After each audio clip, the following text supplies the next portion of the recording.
అందరికీ నమస్తే అండి. Arun Shiva the rate of YouTube channel స్వాగతం. నేను మీ కేఎస్ ప్రసాదను.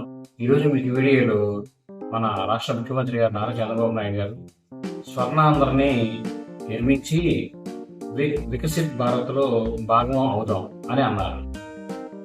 ఆంధ్రప్రదేశ్లో జాతీయ హైవే ప్రాజెక్టులో 27,000 కోట్ల విలువైన చేసే 8 ప్రధాన ప్రాజెక్టులు రాష్ట్రానికి ప్రకటించడం పట్ల కేంద్ర మంత్రి నితిన్ గడ్కరీ గారికి సీఎం నారా చంద్రబాబు నాయుడు గారు ధన్యవాదాలని తెలియజేశారు.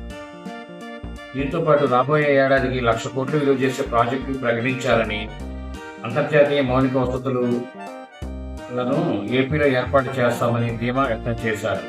స్వర్ణాంధ్ర నిర్మించి వికసిత్ భారత్ విజన్లో భాగమవుతామని పేర్కొన్నారు. కాబట్టి రాష్ట్రంలో అభివృద్ధి అనేది చేసుకుంటూ ముందుకు వెళుతున్నారు.